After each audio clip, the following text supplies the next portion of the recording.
Oi, pessoal. Sejam todos mais uma vez muito bem-vindos ao nosso canal Espiritismo e Renovação. Esse canal é nosso, pois todos aqui podemos dar nossa opinião, sugerir temas de estudos, enfim, estamos espiritualmente fazendo, conjuntamente esse estudo da doutrina espírita, de vários assuntos importantes, o Livro dos Espíritos, o Pão Nosso, enfim, tantos e tantos materiais que a gente pode mudar a nossa maneira de pensar sobre o mundo, sobre nós mesmos, sobre o futuro, né? E então, no dia de hoje, o convite é para que a gente faça o estudo do livro Pão Nosso, no capítulo 18. Então, esse livro, para quem ainda não leu, fica a sugestão, né, de fazê-lo. O texto, inclusive, ele está aqui na descrição, né, desse material. E fica então, enquanto vai escutando o áudio, pode também fazendo simultaneamente a leitura. Então vamos lá, sem mais delongas, capítulo 18, Provas de Fogo. E o fogo provará qual seja a obra de cada um. Paulo, primeira epístola aos Coríntios, capítulo 3, versículo 13. A indústria mecanizada dos tempos modernos muito se refere às provas de fogo, para positivar a resistência de suas obras e, ponderando o feito, recordemos que o Evangelho igualmente se reporta a essas provas, há quase 20 séculos, com respeito às aquisições espirituais. Bom, essa analogia ela é muito interessante, bem pertinente, porque da mesma maneira que os materiais físicos, né, eles têm uma certa capacidade, uma certa resiliência de suportar um determinado tipo de pressão, né?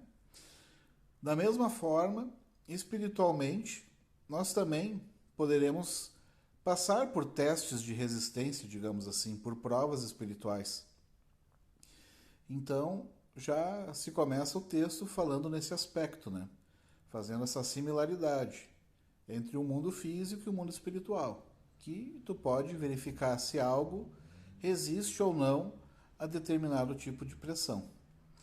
Continuando, escrevendo aos Coríntios, Paulo imagina os obreiros humanos construindo sobre o único fundamento, que é Jesus Cristo, organizando cada qual as próprias realizações, de conformidade com os recursos evolutivos.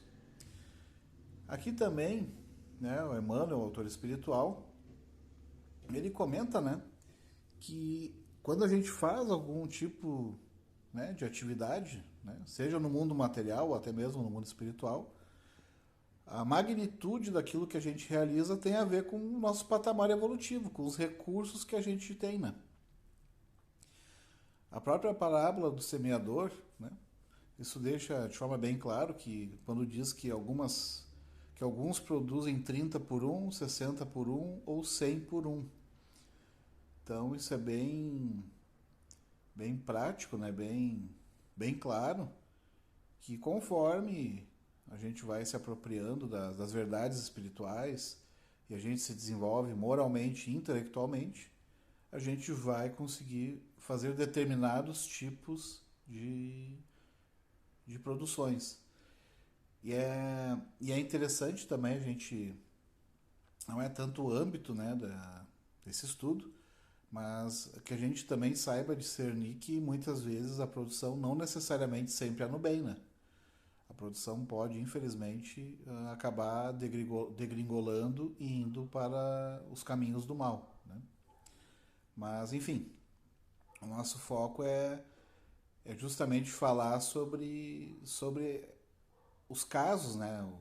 Os estressores espirituais que podem acontecer.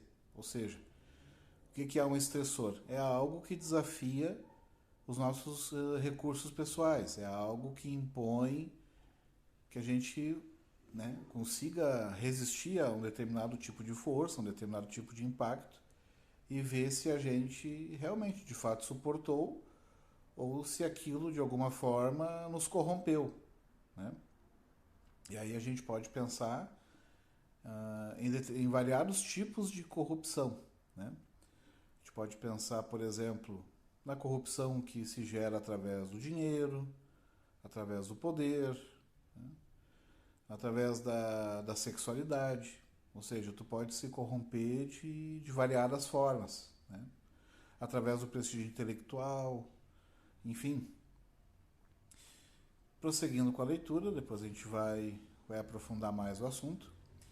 Cada discípulo, entretanto, deve edificar o trabalho que lhe é peculiar, convicto de que os tempos de luta o descobrirão aos olhos de todos, para que se efetue reto juízo acerca de sua qualidade. Bom, então ele está dizendo que cada um tem o seu planejamento reencarnatório. E isso é sempre bem interessante de se dizer, porque muitas vezes a gente tem a ânsia de passar, né, pelas atividades que o outro está tendo. Quantos já não pensaram, né, e já não disseram, bah, como eu gostaria de ser um empresário que tem aí milhões, que tem que coordenar várias e várias pessoas, enfim. Mas, né, Deus, que é plenamente justo, bondoso, né, inteligência na máxima potência, né, infinita potência, ele sempre coloca cada um no melhor lugar possível, né? Sempre de acordo com as nossas possibilidades. Quem sabe, né, pensando nesse exemplo, né, hipotético, se daqui a pouco essa pessoa que anseia por ter vastos recursos materiais já não os teve numa encarnação pretérita e fez mau uso, né? Então, justamente, muitas vezes Deus impossibilita que a gente caia novamente na mesma falha, né? No mesmo erro. Por quê? Porque foi dada a oportunidade, né? Simbolicamente os talentos foram dados, né? Só que ao invés de fazer bom uso desses talentos, ou seja, desses recursos, né? Porque o dinheiro é um recurso, mas tem outros recursos, né? Como por exemplo o prestígio político, né? A intelectualidade, tu poder nascer, né, num contexto onde tu possa estudar, enfim. São vários e vários recursos que a gente pode ter. E da mesma maneira que nos diz a parábola, né, dos talentos, quando a gente faz mau uso deles, né, ou quando a gente deixa os talentos enterrados na terra, né, ou seja, a gente não produz nada de bom com eles, né, a gente não multiplica esses talentos, porque a gente não pode esquecer, meus irmãos e irmãs, que, né, a gente vive num mundo material e os recursos eles são finitos, né, eles são finitos. Então, não tem como todos terem, ao mesmo tempo, a possibilidade, né, de comandar uma empresa com, vamos pensar, com 10 mil funcionários. É materialmente impossível, né? E como, né, nós espíritas entendemos, né, que existem múltiplas reencarnações, né, isso é uma coisa que a gente não deve ficar preocupado em ansiar pelas coisas, porque no momento oportuno, seja nessa encarnação ou em outras encarnações, tudo será, todos terão as experiências, né, necessárias ao nosso desenvolvimento, né, moral e intelectual, né? Então, ora seremos mulheres reencarnando, ora seremos homens, ora estaremos na pobreza ou na classe média ou na classe mais abastada. Ora seremos patrão, ora seremos funcionário, né? Em todos os momentos a gente vai ter justamente aprendizados distintos, né? E aí, como a gente estava comentando, né? Porque todo mundo tem a possibilidade de fazer o plantio, né? Da forma como entender melhor. Mas em dado momento vai ter que fazer a colheita do que fez. Então, nesse exemplo simbólico, né, da pessoa que tem uma grande ânsia por ter vastos e vastos recursos materiais, né, e uma vez que ela se esforça, muitas vezes trabalha e não consegue prosperar nesse campo, né, de ter recursos ou de ver seu patrimônio crescer de forma significativa, quem sabe se justamente numa outra encarnação, quando ele teve muitos recursos financeiros, não foi isso que fez com que ele se endividasse perante a lei moral, né? Então, da mesma maneira que o pai não dá para uma criança, né, algo que ela mostrou que ela não tem condições de utilizar, porque ela fez mau uso, né, Deus pode fazer com que a gente, entre aspas, dê um tempo em determinados tipos de contexto. Tem um exemplo que é muito didático, eu já comentei em outros materiais de estudo, que é justamente um exemplo de um político, né, muito rico, muito poderoso, né, e ele, enfim, ele fez mau uso do seu prestígio político, desviou muitas e muitas verbas, né, que deveriam servir ao povo. O que acabou acontecendo? Da outra encarnação, ele veio como uma pessoa em situação de rua, né, o famoso morador de rua.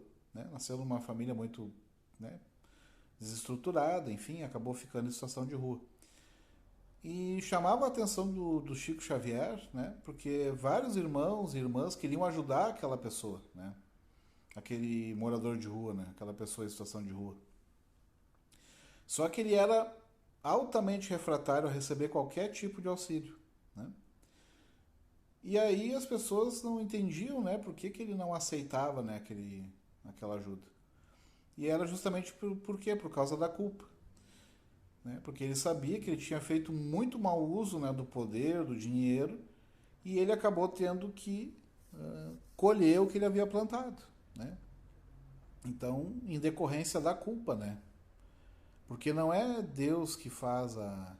Ele não tem a intenção de punir. A questão é a lei, ela educa.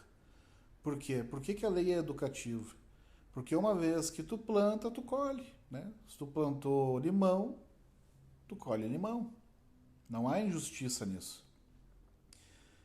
E era também, né, um paradoxo, né, porque aquele irmão, que numa outra vida tinha sido tão rico e tão poderoso, agora estava ali numa penúria extrema, né, decorrente da sua culpa, da sua consciência, e ficava, inclusive, na rua que ele estava ali, pegando, revirando os lixos, pegando as coisas, era justamente a rua que tinha o seu nome da encarnação passada. Então, por isso que muitas vezes, né, a gente anseia tanto, deseja tanto uma coisa e muitas vezes não é prudente, né?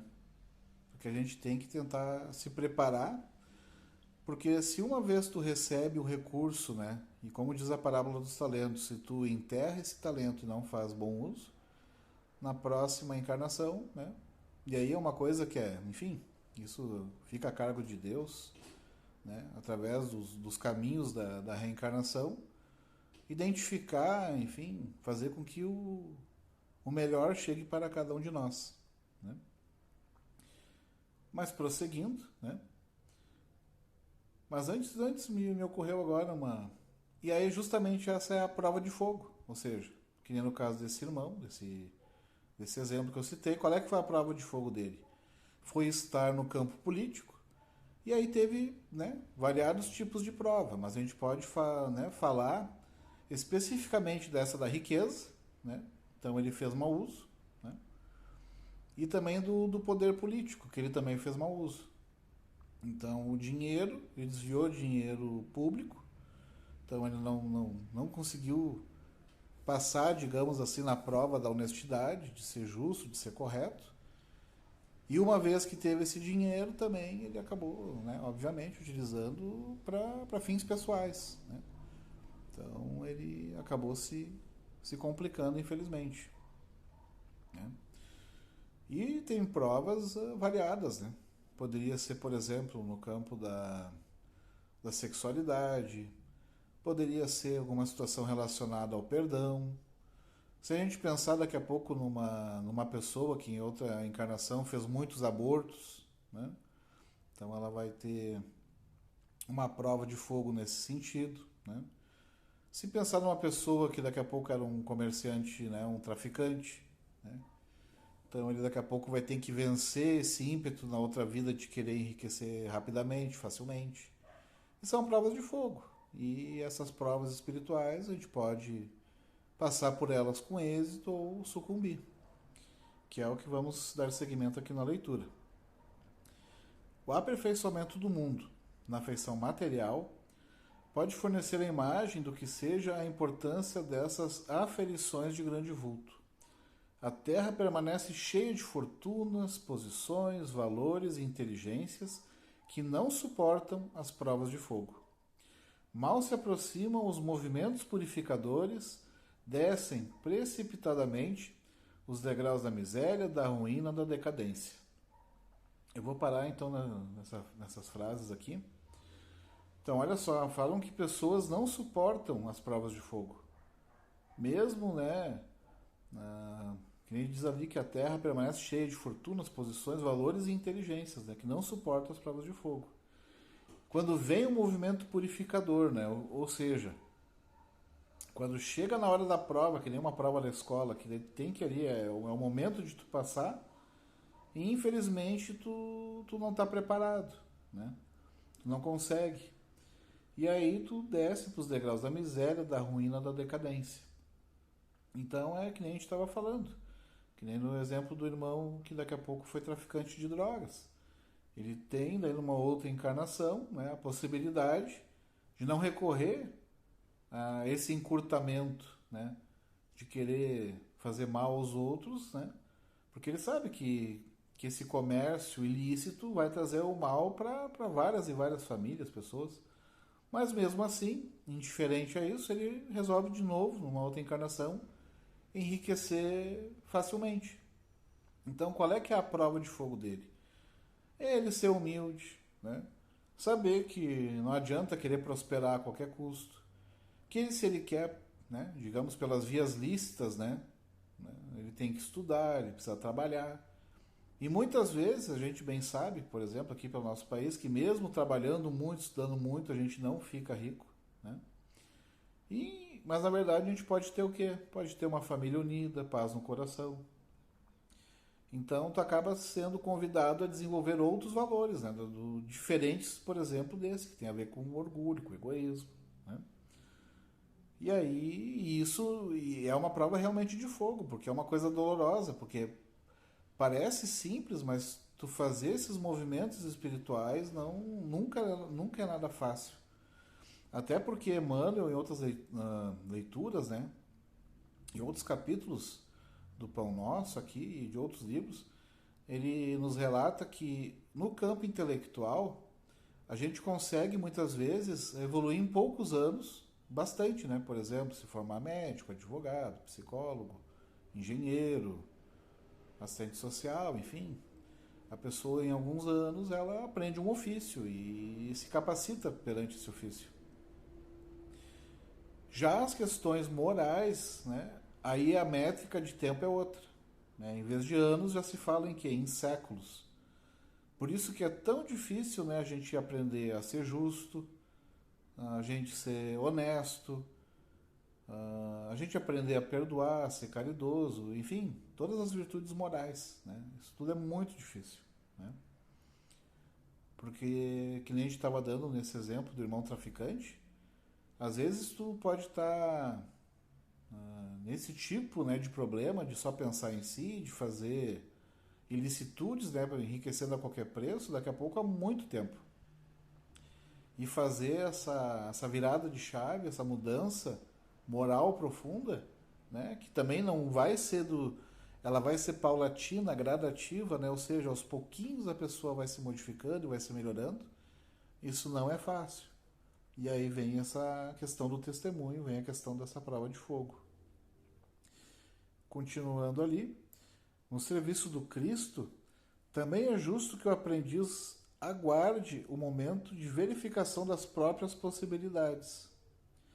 O caráter, o amor, a fé, a paciência, a esperança representam conquistas para a vida eterna, realizadas pela criatura, com o auxílio santo do Mestre. Mas todos os discípulos devem contar com as experiências necessárias que, no instante oportuno, lhe provarão as qualidades espirituais. Ou seja, no instante oportuno, vão vir o quê? Vão vir essas provas de fogo. E aí a gente, tendo Cristo, né, como baliza, como norte, né, porque ele é o caminho, a verdade e a vida, a gente tendo, né, Jesus, né, nosso irmão mais velho, governador espiritual do planeta, a gente tendo ele em mente, a gente vai ser desafiado, né? O nosso planeta, né, é um planeta de provas e de expiações. Então, o próprio nome já diz tudo, né? A gente tem que saber que de tempos em tempos a gente vai ser desafiado, né?